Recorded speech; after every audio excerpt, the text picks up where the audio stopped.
I can't write it for these 100 teachers and say, here you go, but I'm going to give my time and my hands and my energy, and I'm going to do that.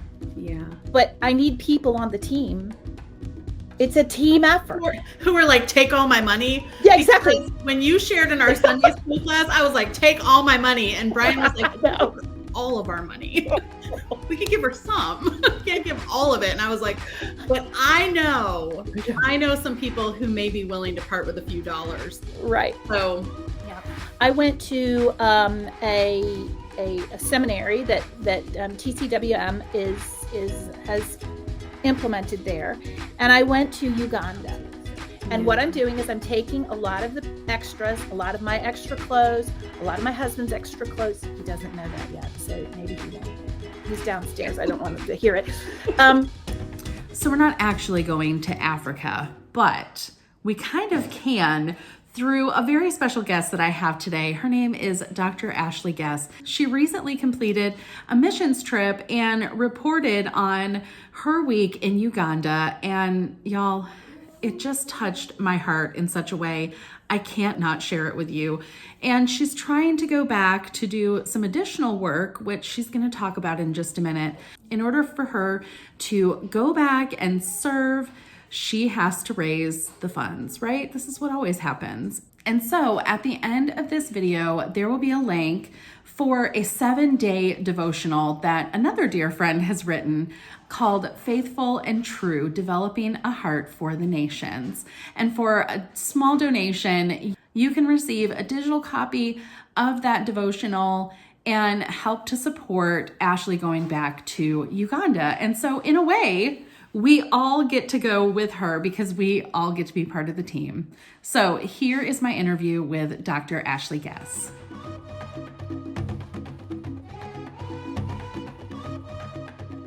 Well, welcome, Ashley. Tell us a little bit about yourself and kind of where you have gone with missions and who you've worked with and how you got started. Okay. Mary Beth, it's my pleasure to be here. I, believe it or not, I'm a professor of education at the University of South Carolina. So my lens is always teachers and students, kids and teachers. What are they doing? How are they getting their job done? What's going on? Well, I got an opportunity about 2 years ago. Doug McNutt, who is the president of Trinity Center for Worldwide Missions, he came to our church and he said, we're trying to get our new seminary accredited. And I really need someone who has a PhD in education to come and train my faculty in how to teach, of all things.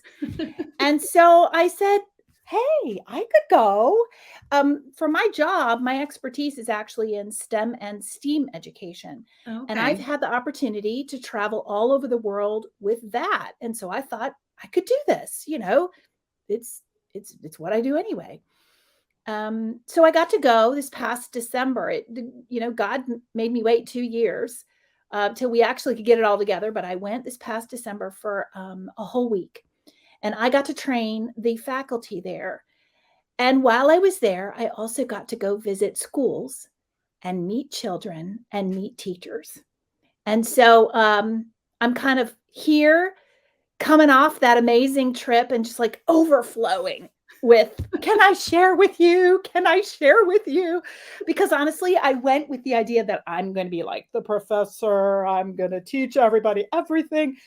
And in reality, I really feel like I learned a lot more. That's incredible. So tell us where exactly you went. Okay. And what you, during that week, like what you kind of experienced. Yeah. I went to a seminary that TCWM has implemented there. And I went to Uganda. So I flew into Entebbe and spent one night in Kampala and then did a whole 8-hour drive northeast, almost to the border of Kenya, to a city called Kapchorwa. And that's where the seminary is. So let me tell you, just that drive, I thought, whoa, I really felt, I knew I was somewhere different, Yeah. Yeah, so that's where I was. I was in Uganda the whole time I was there. Okay. So tell me, I know you have a lot of stories because I've heard a lot of the stories, but Yes. tell me a little bit about what you saw Mm. on like those really meaningful things on your little like secondary road trip. Yeah. Yeah, Because I that's feel like right. Secondary. yeah, like you really just some of the stories, it gave me a lot of perspective Mm, of a place that, like you hear about on the news or you hear when mm, you have different missions, come in to report. And mhm. so just give us an idea of what you kind of saw with like boots on the ground Yeah. experience. Mary Beth, when I went there, I knew intellectually that I was going to a third world country. Um, but there was nothing like seeing it and experiencing it firsthand. So I asked intentionally when I was not teaching if I could go see schools. And so they took me. And I'm going to tell you about one school, for example, that I went to. It took us a four-wheeler to get there, four-wheel drive. In Uganda, they only have two seasons, wet and dry. So I'm talking about, well, you and I live in Georgia, so we know what red clay is. Yeah. Well, there's red clay. And when that red clay gets wet, Oh, it's slick and you sink. That's where this school is. It's in Kapchorwa, but it's up kind of on the side of a mountain. And the person who I guess you could say, owns the school, it's his school. He's actually an orphan. And he has subsequently come back after he's got a whole nother story, which we can talk about at a different time. But bottom line is, he has now come back and has two master's degrees and has started this school because he really saw the kids' need for good schooling. And that's how he, with God's help, obviously, pulled himself out. So he's come back, he's established this school. He usually has around 400 students. We went to the property. It's beautiful. It's got what a view. But Mary Beth, they have no running water, and it is a boarding school. And wow. these are kids that start at age 6 because it's too far for them to walk 2 hours to a school with no shoes. They have no shoes. Wow. Like they don't own them, you know? So Yeah. you go to this school and you see these buildings that are made of mud. So in the rainy season, the mud walls come down and the kids have to build them back up again to help during the year for their Oh, school. wow. Yes. And so we go there. There's no electricity. There's no running water. They have latrines, kind of like, I guess, Little House on the Prairie. Yeah. For us, it's just not something we ever think about. I know even as you're saying that, I'm just thinking about like um just even the circumstances like camping, for example, like this is Exactly. what's coming to mind, right? Our family growing up, we camped in tents, we camped in like primitive campsites sometimes, but I couldn't imagine like doing that with very little resources, no Yes. shoes, No, and having to literally rebuild the walls just so literally. you can stay there. Yeah. Literally, but Wow. they are desperate to go to school. They want this, and this school is, so it's boarding. They start at age 6, going away from home. They have to bring their own mattress.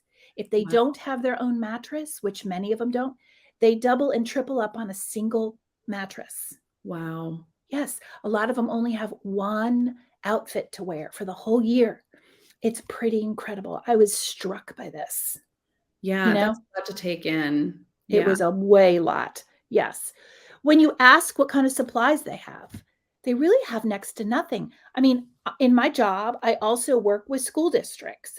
And even when you go to what we call a Title One or more poverty school here, they have running water and they have all just closets of supplies. And, you know, teachers get paid all the time. Over Yeah. there, teachers are paid $50 a Oh, month. wow. A month. And if you have families who cannot pay the tuition, which is about $200 a year for tuition, room, and board, teachers don't get paid. But you know what? These teachers come anyway. Wow. Yes, because they are so committed to these children. I, I was blown away by the dedication and passion of this principal and these teachers. Wow. I'm getting goosebumps just like what we're talking. Like I was just there. Oh, Yeah. Well, and I have the luxury of seeing some of the pictures and the yes. videos, and we'll share some of that kind of throughout our discussion here, kind of at the beginning and end. But I think what struck me is just the level of joy Yes. that you can really see. Like there's just this level of happiness and joy, and Yep. I don't know, it just was infectious to Yeah. know. I mean, I get upset when our power goes out for an I hour, know. and I'm like, I well, but know. how am I going to do this? The worst Yeah. time it ever happened, we were in our electric recliner. Oh, there you go. I was like, how Very am I bad. gonna get out of this? Like first world problems, Problems. right? Exactly. But it's, Yeah. like this is what we live with. This is the culture that we live in It's true. every day. And it's a very different kind of place. But I think when you encounter that, Yeah.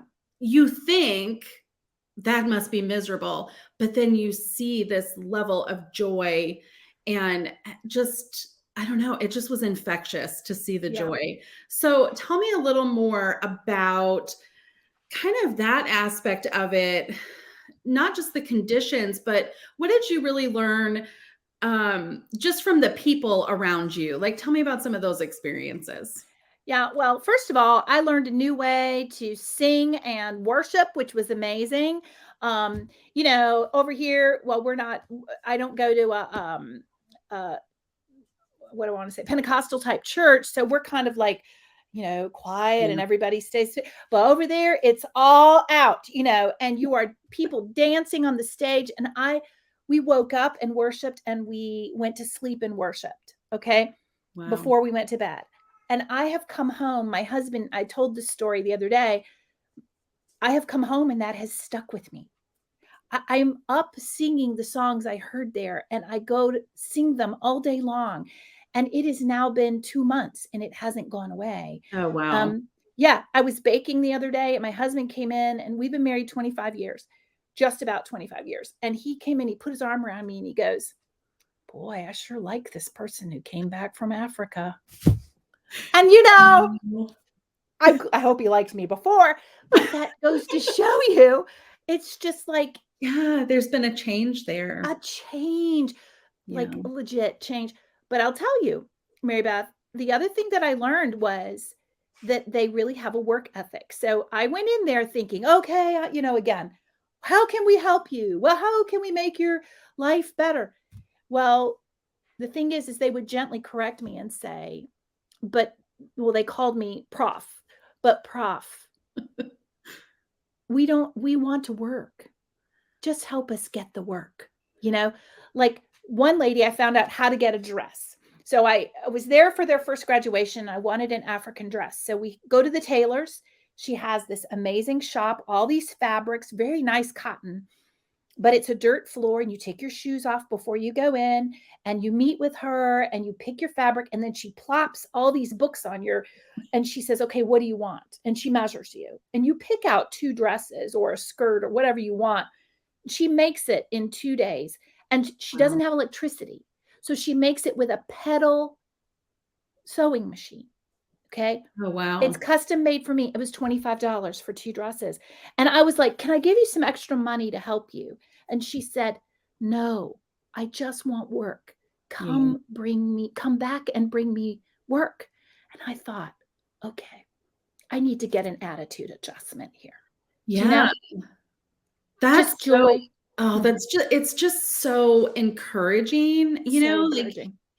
you want to help, and I think for many of us, and Mhm. maybe this is, I don't know, maybe it's the wrong opinion, but I think for many of us, we want to know that when we give, that it's going for good use, and that it's, Yeah. that it's going to be well managed. We want to know that it's being stewarded well, Right. and it's encouraging for someone to say, like, no, I want to work. Like they desire to Yeah. use their gifts and their efforts, and that yeah, I just, oh, I still, I know.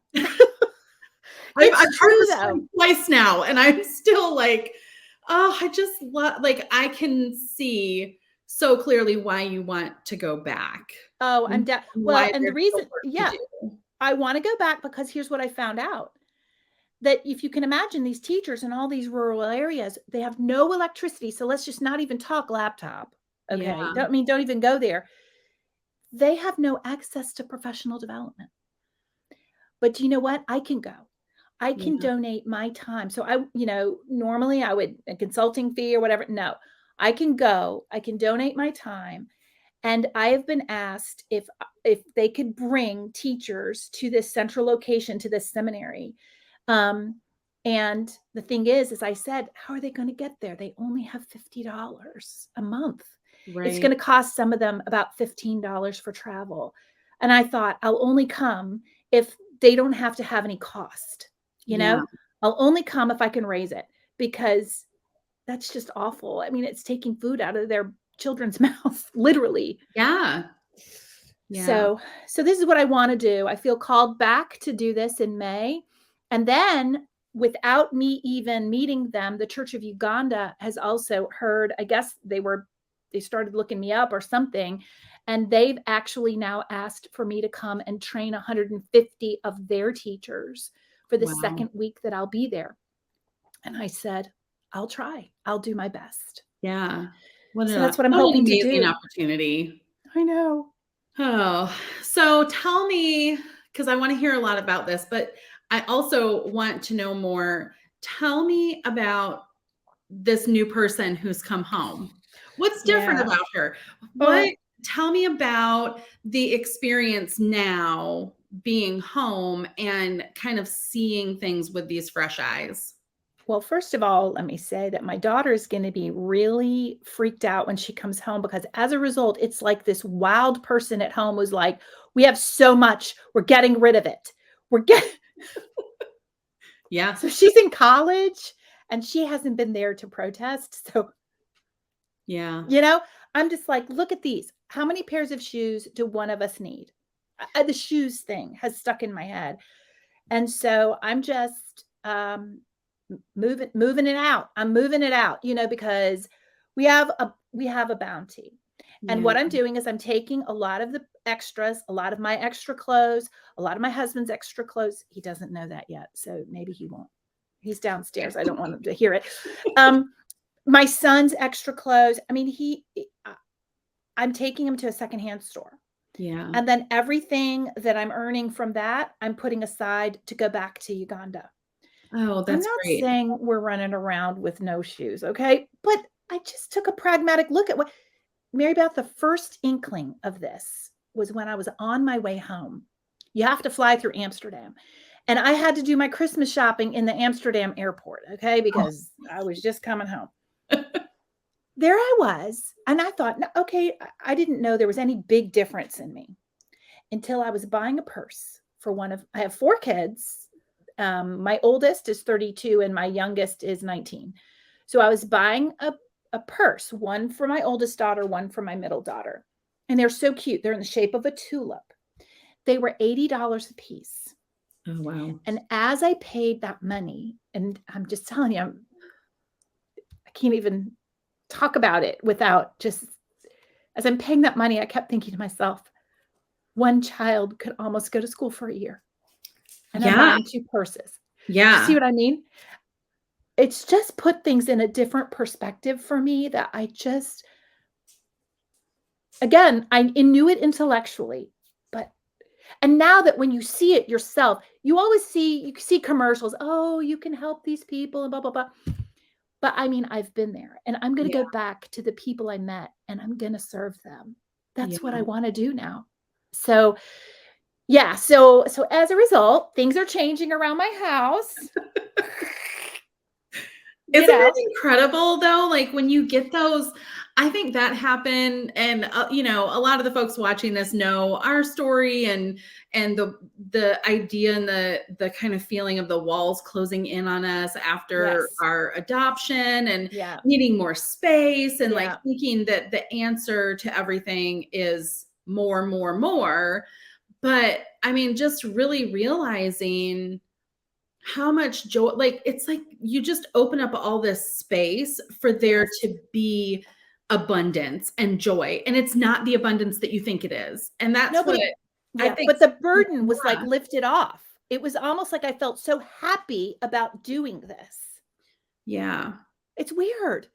Well, and it gives, it gives your money and the way that you steward that a really different kind of value when you Mhm. think about, like, I could spend $80 on a purse, Mhm. which is more than what one teacher is going to earn in an entire A year month.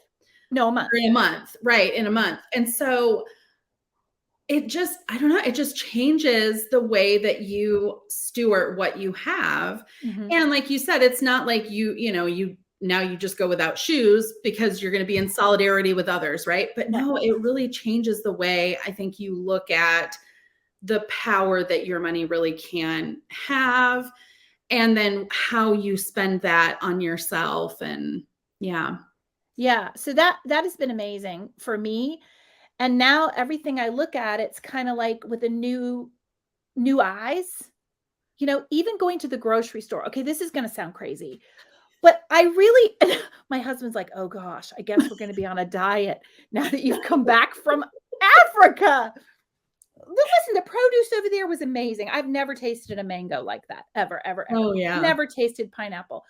But now I go and I'm like, "Do we really need to have all of those chips? I mean, do we really does my pantry have to be overflowing?" I mean, look at my ginormous refrigerator, and these Yeah. people, the kids, when they go to school, they eat a dish that's basically a cooked mashed banana. That's all they have in the morning.